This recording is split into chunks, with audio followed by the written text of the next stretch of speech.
Hey, good morning, everybody. This is the Freedom System, and you've got Rick Jansen in Denver and Lee Jennings in Seattle. This is free real estate coaching, a free mastermind. Good morning, Lee. Good morning. How's it going? Awesome, man. How you doing? I'm good. I'm good. I'm I good. heard you had through the grapevine, which is just us talking before the show. I heard you had a crazy day yesterday. Yeah, yeah. I actually was on the phone yesterday in the morning, my normal 8 to 11, and then I was on the phone Sunday as well for a little while. And I set 5 preview appointments, two yesterday, 2 today, 1 tomorrow, and then I'll obviously be on the phone after this. And I went to 2 yesterday, and they were both the ones I went to yesterday were good. They were both viable. One is a condo in a really very desirable part of Seattle. Like, it's Kirkland, if you know where that is. It's on Oh the yeah. east side, Oh yeah. across the water.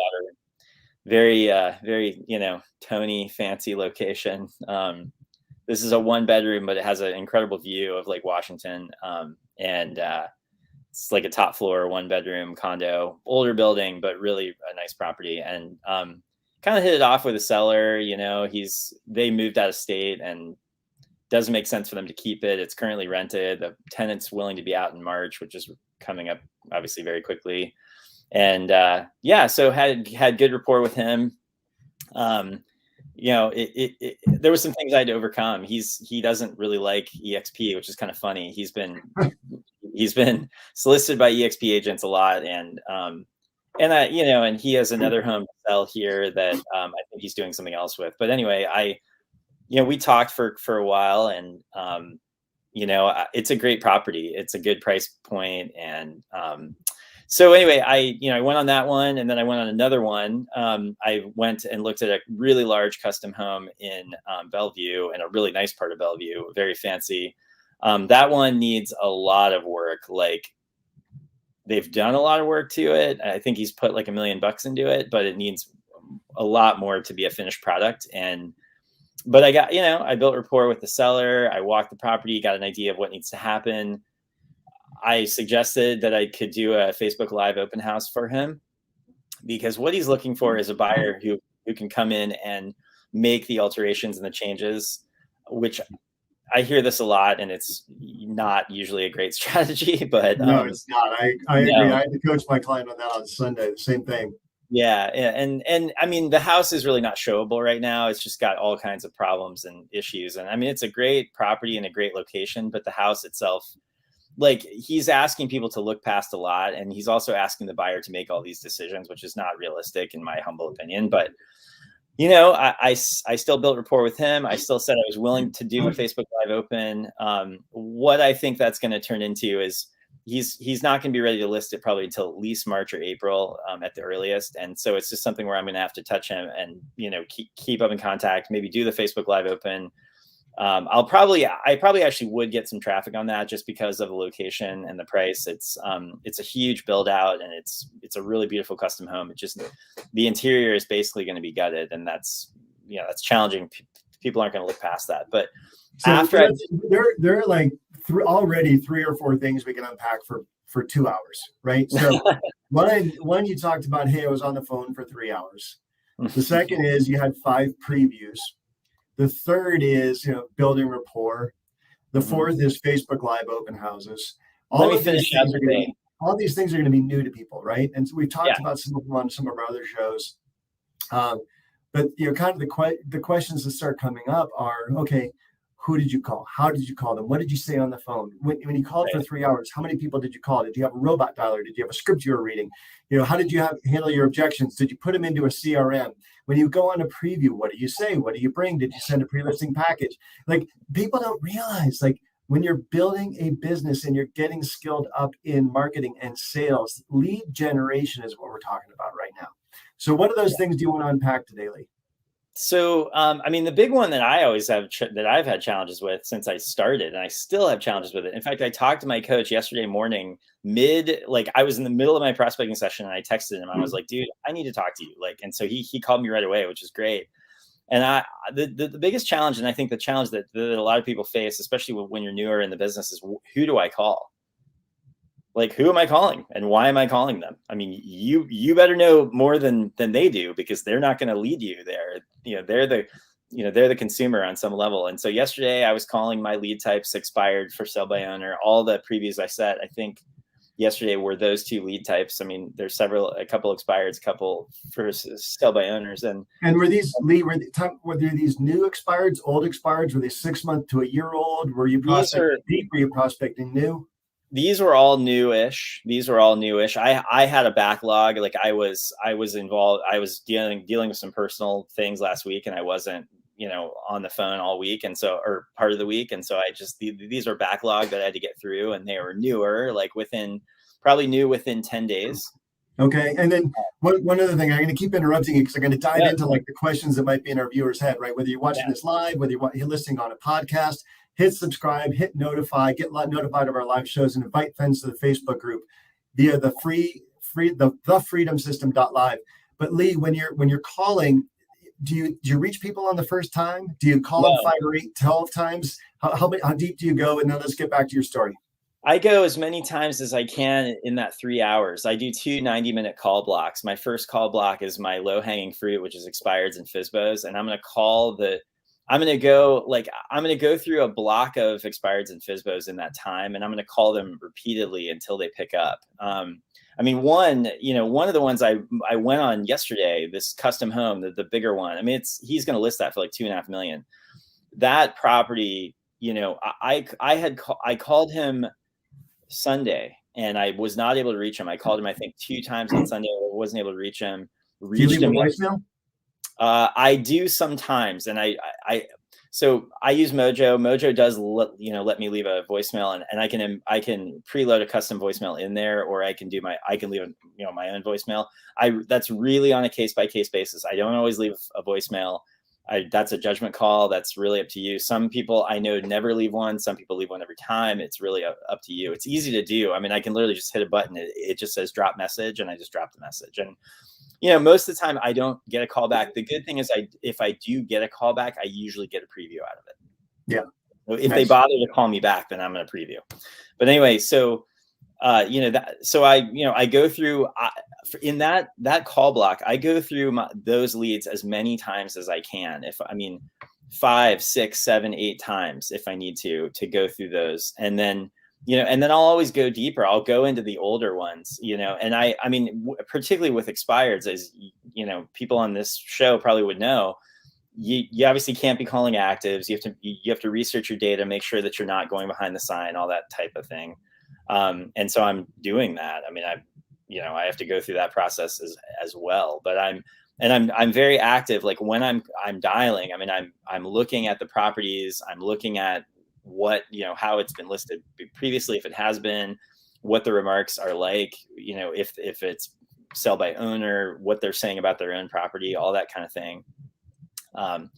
The other thing that happened over the last 24 hours is I talked to somebody who has 27 acres out on the peninsula, did a drive by on that, got an idea of that. I sent them my resume, all of my information, and I got an email back from them yesterday. I think they're interested. I'm going to try to list that today. 27 acres on the peninsula is awesome. It's 380,000, I think, is what they're asking, which is a great price. They're getting no exposure, and it's kind of an outlying area, so the chances of them selling it are relatively low on their own. And I had a good conversation with them. I think that was Sunday, but anyway. So it's just, so yeah. And so in my call blocks, the first call block I'm doing FSBO expired. The second call block, I'm either continuing to do that because that's my best chance of getting as many previews as I can. Because my goal when I get up in the morning, and this is something that really throws people want to focus so much on contacts and real estate conversations. I don't care about that. My goal is to set a preview. If I don't have an appointment for that day, and I go to bed with no appointment done that day, I haven't done my job. So if I can finish the week with 5 previews, that's a win. That's a win. And a famous quote that I once heard from your coach was, if you spent 40 hours in the office working on real estate and you don't have 5 previews, what were you working on? What are you calling work? The only work that matters is generating previews. Because my goal is to take one listing per week. That's my goal. And if I can preview five homes a week, I put myself in a position to potentially do that. So that's all that matters. I mean, sure, like I track my numbers and my contacts in Mojo, and I can tell like how many contacts I made yesterday. It actually wasn't that many. I think it was like 10 or something, or maybe 12, conversations, but I set all these previews, so I don't really care. So it's like I have those lead types, and then if I get to the point where I'm bogged down, like I've gone through my new and old expireds, I've potentially even called, new and old FSBOs and expireds, and I just need to change it up. I have absentees in Mojo that I can call as well. I can circle prospect. I have coal information. I can pull data from I can pull data in 3 states. I don't need to. I mean, I can pull data in 7 counties that are surrounding me, and I can circle prospect around. Usually I do it around properties that I've already listed and sold. So I will do that as well, or I can call for rent by owners. I buy data from Mojo. It's $25 a month, and I can get FRBOs, which is people who are renting, their properties, whether it's multi-unit or single family or whatever, and I can call them as well and see if they'd be interested in potentially selling. So those are my lead pillars. The most important thing that I can say about this overall, everyone listening right now, it doesn't matter who you call. If you can set an appointment with a qualified seller who is willing to talk to you about selling their property, then you win. That's it. There's nothing else to know. That's it. So if I sat here all morning, that's it, folks. Our show's over. Yep, that's it. Mic drop right there. If I sat here all morning and called absentees right now, like in 20 minutes when I'm gonna start dialing again, and I set 5 previews, then I won. That's it. Or I set 1 preview for later today. I won. I did my job. It doesn't matter what lead source you call. That's so hard for people to understand. And new people, they're probably, I bet people are just doing backflips in their head right now. But the awful truth is it doesn't matter where you got the appointment, just that you have one. Yeah. And the information sources, you can spend 85 hours researching coal versus Red X Vulcan 7 land choice. You can spend another 75 hours deep diving on which CRM to use, and you can use. I could sit here and list like all of these. I mean, I think about Mojo, Vulcan 7, Espresso Agent, the Red X, Exact Dial, Kixie, every kind of dialer, every kind of data provider, My Plus Leads, Land Voice, I could sit here and just list them off for like 20 minutes, probably, all these different vendors. And at the end of the day, what matters is, do you have a qualified appointment today? That's all. Let's unpack that one for a second. I'm going to use all these buzzwords like unpack and digest. So let's dive in for a second on that word qualified, right? Mm-hmm. A qualified seller and a qualified appointment. We learned that one a lot from the Harris rules. And what does qualified mean? So this honestly, it sounds real daunting. This is a relatively low bar. You reach the person who owns the property. Okay, so they actually own it. They have the ability to sell it if they want to. They are the decision maker, or them and someone else are the decision maker. Those people are willing to meet you at the property and show you the property. They are in a position to sell, meaning they don't owe more than it's worth.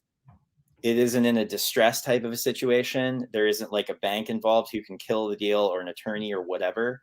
They have the ability to sell, and they hopefully have some motivation to sell, although usually I'm going to flush that out at the appointment rather than on the call. That's the bar. That's it. So when I say qualified listing appointment, don't freak out. I mean, the 2 people I met with yesterday, I'm pretty sure that they both own the property that I met them at. Yeah. And they have the ability to sell it, and both of them are looking to sell. And the bar on qualified buyer is a little higher, right? Because now we want to make sure that they actually have access to money, right? And they have some motivation to buy. And realtor, I was talking to a friend of mine last night, a good friend of mine who just got his license here in town, and he's got a buyer that he's working with. And, I was just emphasizing, and he's well aware of it, but realtors, particularly when you're working with a buyer and maybe their friend or somebody who was referred to you or whatever, you're so excited to get out and work with them that you forget to figure out whether or not they can buy or not. Yeah, so that's another thing. And you're so terrified of them leaving the car that you don't ask them you don't do a buyer interview. Right. You don't have them sign a buyer agency agreement. Don't have them sign a buyer agency, and you don't get them pre-qualified with a lender who you trust. Right.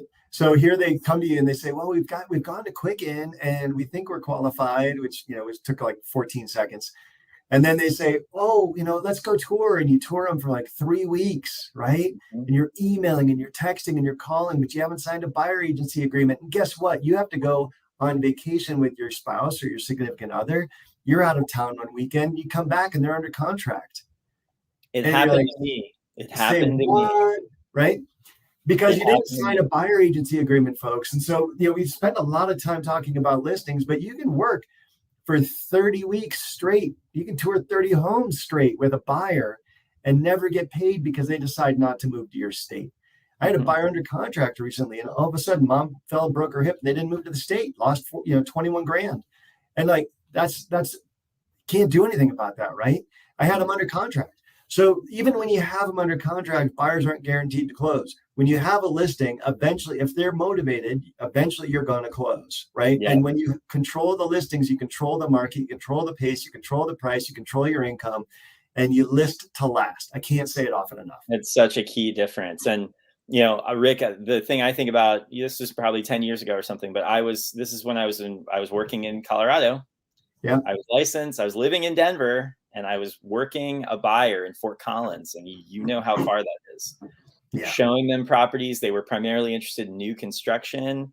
Showed them easily 25, probably different developments, different homes, different options, all these things.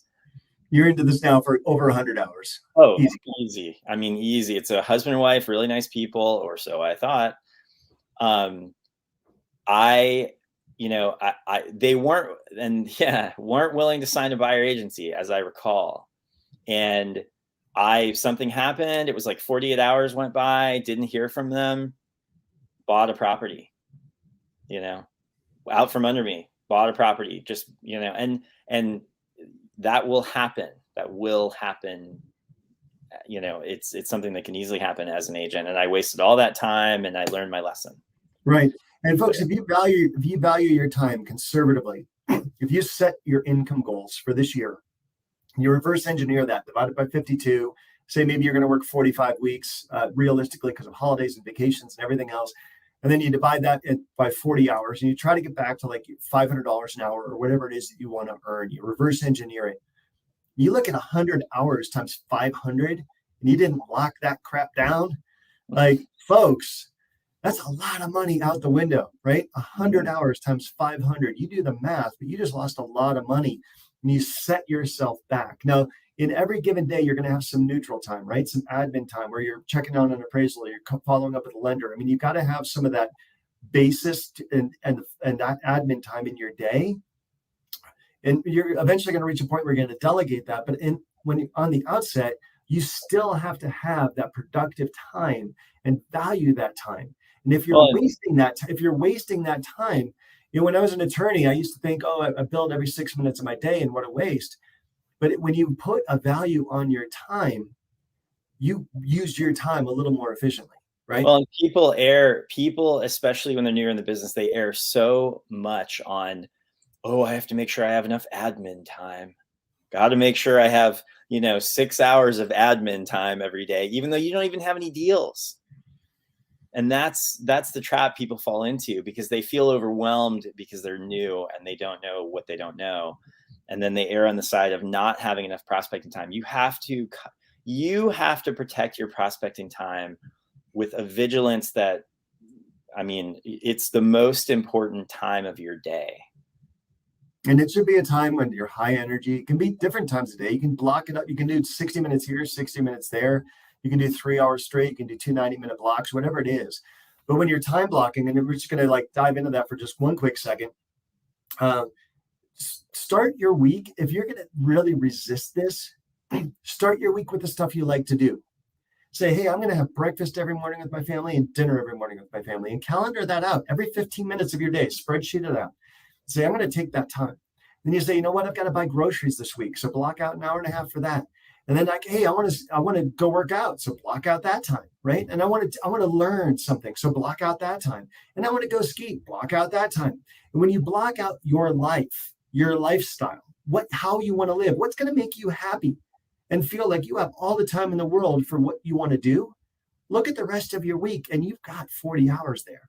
It really is quite surprising. And then in that 40 hours, the first thing you put down for work is 3 hours a day for prospecting. Yeah. And what I find, I mean, if I prospect 3 hours every morning, so 15 hours a week, okay, 3 hours each day, Monday through Friday, everything else takes care of itself.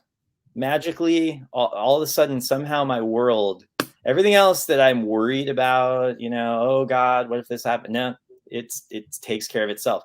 I want to put a little plug in here as well for people who are newer, or if you're an experienced agent and have done a bunch of deals.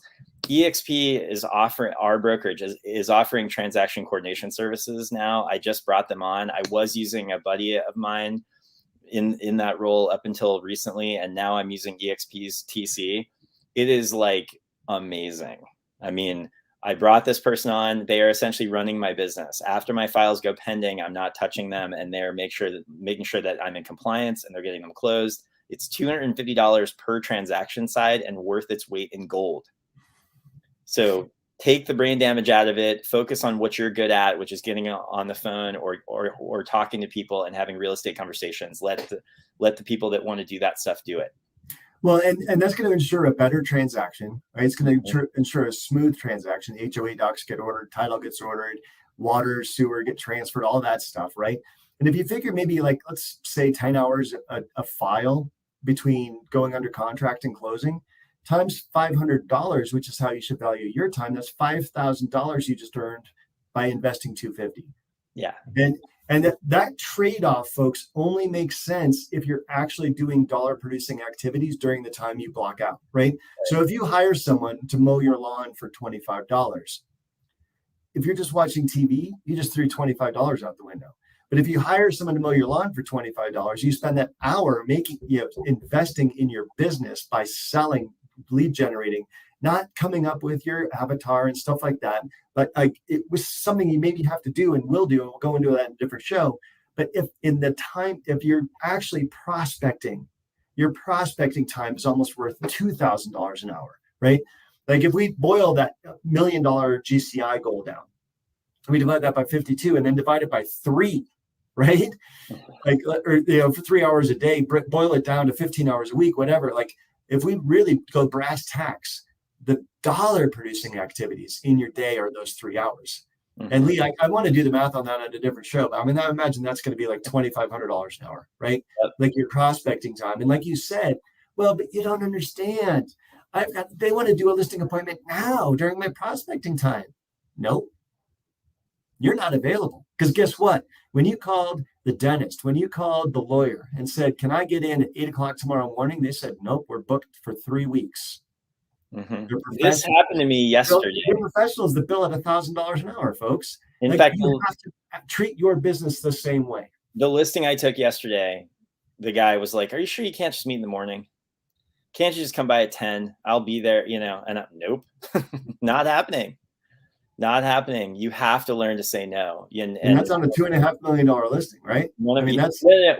This was on the condo, the listing I took it. Okay. But so that's still a $15,000 commission. I mean, you're bolstering up and saying no to someone who's potentially offering you $15,000. Right. How hard is that to do, man? Like someone's going to say, hey, if you come and jump, little pony, jump, right? I'll give you 15 grand. And you're saying, no, I'm going to protect my business. Is that hard to do?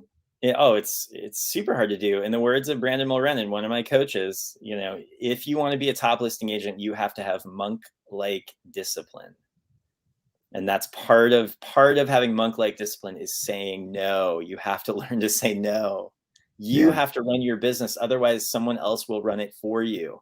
Your buyer that wants to run you all over town without being pre-qualified. Your potential listing appointment that wants you to meet at 9 a.m. on a Wednesday morning. Those you cannot fall into that trap. No, not at all. And the other thing too, like you say, if you're not running your business, somebody else is. I love that. That's a little clip we can take out of here. Another one is like, if you're not selling on the call, then the client sold you, right?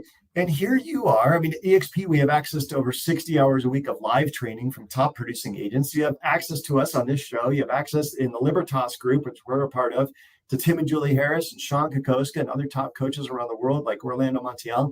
Like you have enough access at our firm. And even if you're not at our firm, through this show, you have access to everything we know. And you have our text availability, me at 303-589-2320. Lee at 206-419-8303. And if you don't, like, just you have access to skill, right? You to the knowledge that gives you skill. And when you have skill and you're a skilled salesperson, skilled at marketing, skilled at lead generation, and you get on the phone and you let somebody who's never sold a used shoe get on and sell you that they're not going to use you, like, I used a bad analogy, but come on, like, don't let them sell you. They are unskilled. Bring your A game. And I would say like 85% of the listings I take, they tell me something on the phone, to the effect of, oh, I'll never list it, or I'll never list it with an agent, or, I've heard it all at this point. Yeah. Heard it all. I've heard every, and a lot of people, when they hear that, they either wouldn't go on the appointment, or if they went on the appointment, they wouldn't be confident enough to ask for the business. Right. Because the person already said they don't want to do that. So why would you even ask them? Yeah. But 7 no's to a yes, right? You just got to check them off. Right. Like, great. They said no to me. I've got one. Right. They only need to say no 6 more times and I've got them. Yeah, exactly.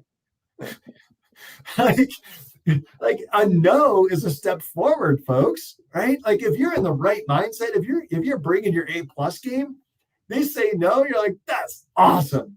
Tell me more about that. Clarity. You get that clarity, and you either have an opportunity to ask for the business again, or you have an opportunity to check them off your list and move to the next prospect. Yeah. Okay. So last night, so I want to finish the day out. So, I'm happy. I'm headed home. I had 2 good previews. I get back home, and I'm committed to getting back on the phone last night. So I get back on the phone last night, and I'm gonna break the rules here, Rick. So I'm sorry, but I'm gonna break the rules. So I'm calling other agents, telling them about EXP because I'm so enthusiastic about it. So last night, for probably 2 hours, I called a group of agents in my market, and I actually have a list now. I have a list of every agent in my market. Well, in Washington State, 23,000 agents. And so I'm calling some folks. Actually, these folks who I'm calling are people who showed my listings recently, like in the last 6 months. And so I talked to a bunch of people there and had some great conversations. And I'm staying in the activity, even in the evening time. Like, that's how focused I am right now. I'm trying to, like, if I'm not prospecting for listings, which I did yesterday morning and I'm going to do here in a minute, then I am prospecting. I'm talking to other agents, trying to share this opportunity. People who I know, people who I know in the marketplace, people who a lot of these folks I'd actually met, in passing at showings or whatever. And so, that was what I did last night, like, 5 to 7:30 probably PM. And some of them were shocked, and some of them were happy to hear from me, and some of them laughed at me, and some of them told me I was terrible. So ran the gamut. And who cares, right? Yeah, it's fine. I sent out. I think I probably called maybe 30 or 40. I sent out a group. A bunch requested info. And some of them are going into my follow-up system. And it's all just activity. And you know what I'm going to do today? It's Groundhog Day, Rick. I'm going to do the exact same thing today as I did yesterday. Whoa! Yeah. Whoa! Get out of town, right? Because it comes down to conversations, folks. And we're going to wrap this up because I want to, with monk-like discipline, we've got to protect our prospecting time. We want to set you off to have a great morning of prospecting, lead generation, and not waste time circling the drain. We want you to actually be rising up and becoming a successful agent. So there's so many more things we can talk about that were brought up in the show. So drop in the comments what you want to hear about tomorrow, right? We're going to start doing this live daily. We started off with just a Monday, Thursday, and we're like, to heck with that. We might as well just talk, share the love every single day, get you fired up, get you motivated. So invite some friends, invite some agents, like us on YouTube, subscribe, notify, hit us up on Facebook, go to thefreedomsystem.live, register, send that link to your friends, thefreedomsystem.live. Quick little registration page that pops you out to Facebook, and we're going to redirect that directly to Facebook. But folks, this is a mastermind to help you, right? We can lead you to water, but we can't make you drink. So I look at my kids all the time. They're 6, 8, and 9. I'm like, I can sit you down with a full plate in front of you, but I cannot make you eat. You have to actually lift the fork to your mouth and decide you want to chew and get some energy. And if you don't, you're going to crash. You're going to get hangry, right? And I see it. They don't eat, they get hangry, and the day's wrecked. Don't do that to yourself in this business. We are giving you food on a plate right now. You had your breakfast, digest it, get out there, and make the most of today. Awesome, Rick. I'll see you tomorrow. All right, guys. Talk to you later.